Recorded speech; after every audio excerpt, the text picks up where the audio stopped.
Bueno, bienvenidos a esta entrega apocalíptica. Estamos estudiando versículo a versículo este libro tan hermoso que, como dijimos en un video pasado, es de gran bendición. Bienaventurado, felices, dichosos, benditos los que oyen y los que leen la palabra de esta profecía. Así es de que Apocalipsis, como lo dijimos, es otro libro, como todos los libros de la Biblia, para edificación, para fortaleza, para ánimo, pero también para advertencia. Así es de que bienvenidos. Bueno, hoy analizaremos el versículo 4 que dice así: Juan, a las 7 iglesias que están en Asia, gracia y paz a vosotros del que es y que era y que ha de venir, y de los 7 espíritus que están delante de su trono. Es interesante que este autor se está identificando. Dice Juan, y en el versículo 9 del mismo capítulo dice: yo Juan, vuestro hermano y copartícipe vuestro en la tribulación, en el reino y en la paciencia de Jesucristo. Note esa forma como lo hace, yo Juan. Es curioso porque cuando Juan escribe no se identifica.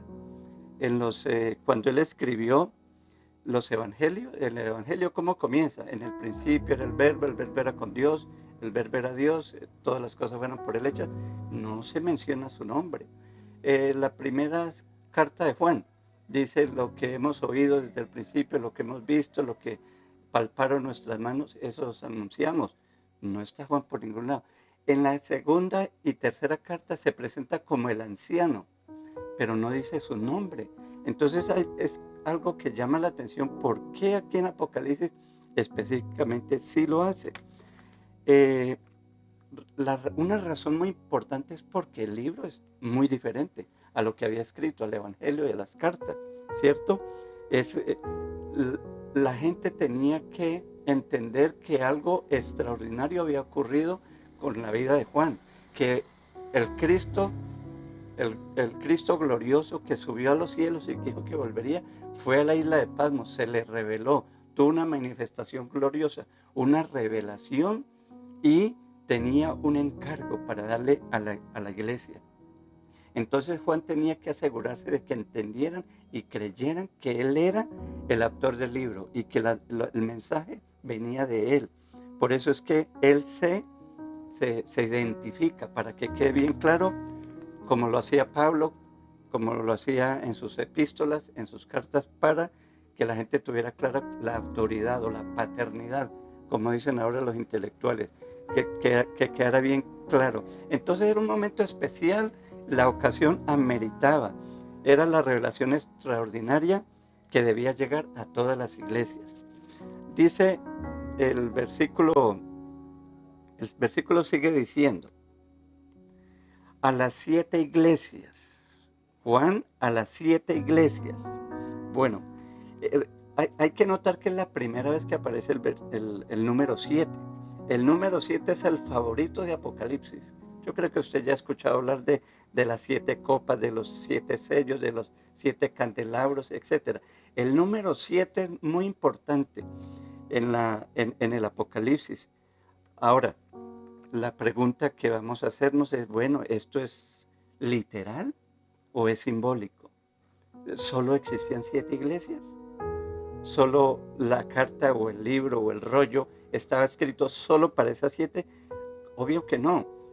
Ahí cerquita geográficamente está la Odisea y aquí no aparece. Eh, eh, Está la iglesia de Corinto, bueno, la iglesia de Antioquía, la iglesia de Jerusalén, etcétera. Entonces, sencillamente vamos a mirar que en realidad es simbólico, es una representación. Esas 7 iglesias representan la totalidad. El número 7 normalmente significa en la Biblia finalización o plenitud, completud. Eh, por eso algunos dicen que es el número perfecto.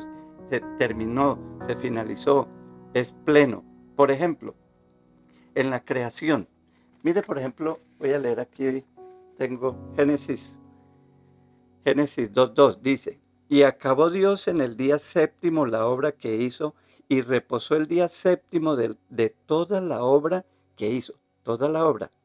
Y bendijo Dios el día séptimo y lo santificó, porque en él reposó de toda la obra que había hecho en la creación. Entonces, eh, la, la explicación bíblica, o sea, cuando nosotros tratamos de interpretar, hemos dicho que la Biblia se interpreta a sí misma, entonces tenemos que ir a la Biblia. ¿Qué era el 7? ¿Qué significa el 7 para el pueblo? ¿Qué entendían ellos al hablar del número 7? Entonces, la base bíblica está en la creación. Eh, Ahí donde Dios terminó, dice que acabó toda la obra. Ahí terminó, no es que Dios sigue creando universos, constelaciones y por eso hay tantas, no, ahí dice que terminó ya, o sea, el 7 es terminación, es plenitud, es finalización. Pero también en Levítico, mire, Levítico 4, versículos 5 y 6, dice, y el sacerdote ungido tomará de la sangre del becerro y lo traerá al tabernáculo de reunión y mojará el sacerdote el dedo en la sangre y rociará aquella sangre 7 veces delante de Jehová hacia el velo del santuario. Y el versículo 17 ahí dice, y mojará el sacerdote su dedo en la misma sangre y rociará 7 veces. ¿Cuántas? 7 veces delante de Jehová hacia el velo, hacia el velo. Entonces, ¿qué es lo que significaba? La sangre significaba terminación. Se terminó el proceso del sacrificio que Dios había pedido para el perdón de sus pecados. Entonces, esa era una manera que con el dedo le rociaba 7 veces, diciéndole, Señor, aquí está, por esta persona se inmoló un becerro, un ovejo, un cordero, y esta persona ya ha terminó el proceso. Entonces, el 7 es completar, el 7 es finalizar, el 7 es terminar, finalizar, es todo. Pero no solamente ahí, también, por ejemplo, las 7 vueltas que le dieron a Jericó, los muros cayeron al terminar la 7ª vuelta. Las festividades eran 7 días de fiesta. La, lo, el, la terminación de cuando una persona era impura y para que quedara limpia, eran 7 días que tenía que estar aislado para ser purificado. Entonces, el 7 es que finalizar, es terminar. Ahora, no, la pregunta acá, solo lo dejo con manera de pregunta. ¿Es simbólico? Esas 7 iglesias, a las 7 iglesias, ¿era simbólico o era literal? Si decimos que es literal, estaremos diciendo que dejó por fuera a la iglesia de Antioquía, la de Jerusalén, etc. Ahora, hay algo que quiero leer aquí en Apocalipsis 5, versículo 8 y 9. Dice, cuando hubo tomado el libro o rollo, los 4 seres vivientes y los 24 ancianos se postraron delante del Cordero. Todos tenían arpas y las copas de oro llenas de incienso, que son las oraciones de los santos. Y cantaban un cántico diciendo, digno eres de tomar el libro y de abrir sus sellos, porque fuiste inmolado y con tu sangre nos has redimido para Dios. ¿De dónde? De todo linaje, de toda lengua, pueblo y nación. Entonces mire que la redención fue solamente para Esmirna, Pérgamo, Tiatira, todas las 7 que se mencionan acá. No, obvio que no, ¿cierto? Ahora, el hecho de que cuando le escribe específicamente a las 7 iglesias, ¿cómo termina cada mensaje? Mire, a Éfeso, en el versículo 7 dice, el que tiene oídos para oír, oiga lo que el Espíritu dice a quién, a las iglesias. Pero era un mensaje para Éfeso. Y está diciendo, escuche, el que tenga oídos para oiga lo que el Espíritu dice, no a la iglesia de Éfeso, sino a las, en plural. Esmirna, el capítulo 2, versículo 11, el que tiene oídos para oír, oiga lo que el Espíritu dice a las iglesias. Pérgamo, 17, lo que el Espíritu dice a las iglesias. Tiatira, 2:29, el que tiene oído, oiga para lo que el Espíritu dice a las iglesias. Otra vez, entonces, mire que las iglesias el número 7 es figurado, está representando la totalidad, la completud, la iglesia general de Jesucristo. No es raro que después del capítulo 3 de Génesis, estas iglesias 7 que se mencionan desaparecen del mapa. No se vuelve a mencionar a Éfeso, a Esmirna, Pérgamo, no, se habla de la iglesia del Señor. Entonces, con eso estamos diciendo que el número 7 es simbólico, que las 7 iglesias representan la totalidad. Ahora, yo le hago una pregunta aquí para dejarlo solamente como pregunta. ¿No será que las otras veces que aparece el 7 también se refiere a lo mismo? ¿No será que los 7 juicios, las 7 copas se refiere a que ese es el juicio definitivo, total y que con eso termina? Parece ser, pero dejémoslo ahí, cuando lleguemos a cada símbolo lo vamos a estudiar en detalle. Bueno, el texto sigue diciendo: gracia y paz a vosotros. Gracia y paz. Qué interesante, mire, esta es una fórmula de las epístolas, ¿sí? El saludo como Pablo, yo Pablo, apóstol de Jesucristo, a la iglesia que está en Éfeso, en Tesalonicenses, en Corinto, etcétera, etcétera.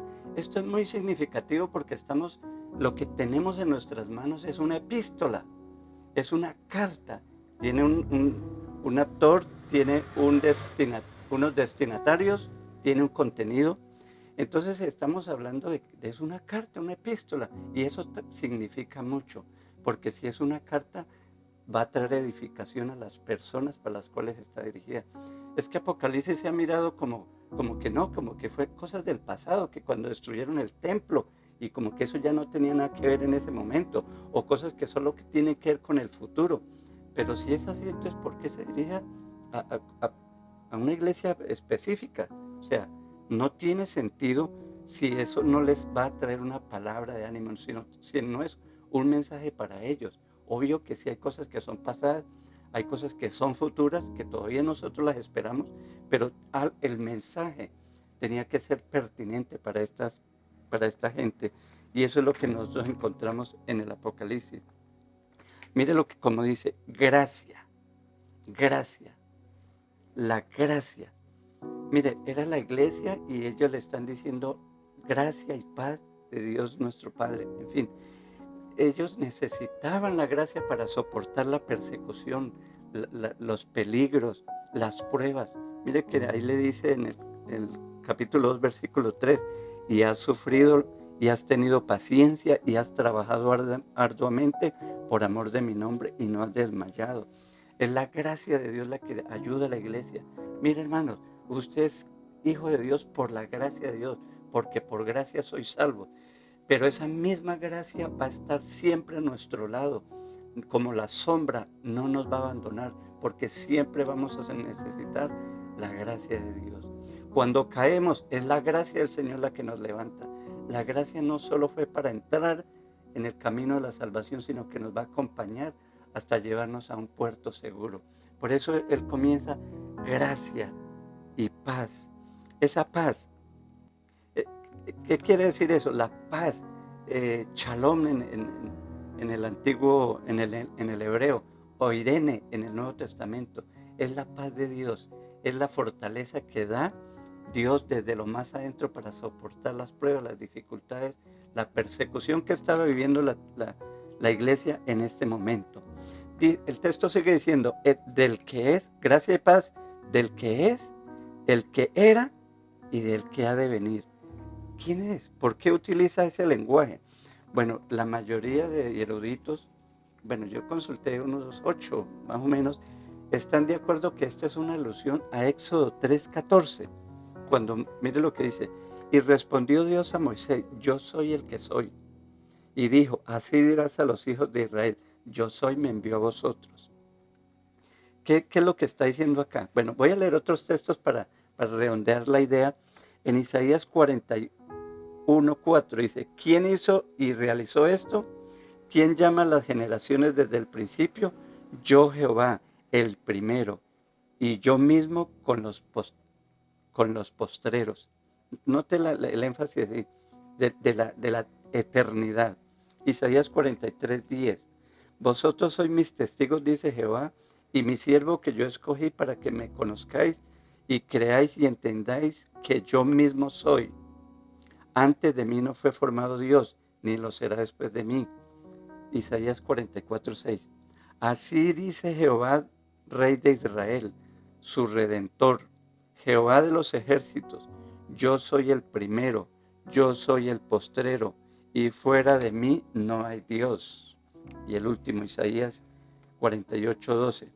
Oye, Jacob, y tú, Israel, a quien yo llamé, yo mismo, yo el primero, yo también el postrero. Que mire que todo esto muestra la eternidad de Dios, pero no solo en el sentido de que Dios está en el pasado, en el presente y que también estará en el futuro. Todos los contextos de estos versículos que acabo de leer presentan al Dios desde el principio, en la mitad y al fin de la historia. Pero no solo eso, sino que lo presenta como el Dios que tiene control de la historia. Él tiene control de la historia. Los acontecimientos que le está pasando a la iglesia del primer siglo no se escapan de su control. Y lo que está mostrando es que Dios no solo es el gestor de la historia, Él tiene control y el poder para direccionar, y todos los asuntos que ocurren aquí en la tierra están bajo el control de Dios. No importa si es Egipto, no importa si es Babilonia o cualquier nación, Dios tiene el control y Dios tiene a su iglesia en su mano y nada se va a escapar de su control. ¡Qué hermoso! Imagínense la alegría para los hermanos del primer siglo cuando escuchan esto, que Dios tiene el control de la historia. Él se encargó, no nos abandonó. No es que se está demorando en regresar, Él tiene control. Y si no ha regresado, Él sabe por qué, pero Él tiene control de la historia. Esto es muy hermoso. El texto sigue diciendo, y de los 7 espíritus que están delante de Dios. 7 espíritus. ¿Será que si es literal Dios tiene 7 espíritus? No, ya dijimos que el número 7 va a ser simbólico, representativo. Mire lo que dice Zacarías 4:4 al 6. Proseguí y hablé diciendo a aquel ángel que hablaba conmigo, ¿qué es esto, Señor mío? Y el ángel que hablaba conmigo respondió y me dijo, ¿no sabes qué es esto? Y dije, no, Señor mío. Entonces respondió y me habló diciendo, esta es la palabra de Jehová a Zorobabel, que dice, no con ejército ni con fuerza, sino con espíritu, ha dicho Jehová de los ejércitos. Es el Espíritu de Dios, así como el Espíritu de Dios viene sobre Zorobabel para construir el templo, así el Espíritu de Dios está en la iglesia, está ahí para ayudar, para cumplir los propósitos de Dios, para poder realizar la obra. Apocalipsis 4 también habla de esto. Versículo 5 dice, y del trono salían relámpagos y truenos y voces, delante del trono ardían 7 lámparas de fuego, las cuales son ¿qué? Los 7 espíritus de Dios. Entonces, los 7 espíritus de Dios está refiriéndose a quién? Al Espíritu Santo. El Espíritu Santo. Entonces, mire que esta fórmula, el que es, el que era, el que ha de venir, que es Cristo, y los 7 espíritus de Dios. O sea, aquí está el Padre, el Hijo y el Espíritu Santo saludando a las 7 iglesias, dándoles la palabra. El mensaje viene de ellos. Qué bendición, hermanos. Que el equipo celestial, el Padre, el Hijo, están controlando, dirigiendo y cumpliendo la historia que ellos se han trazado. Qué bendición. Que Dios nos guarde, que Dios nos ayude y seguimos estudiando versículo a versículo. Bendiciones.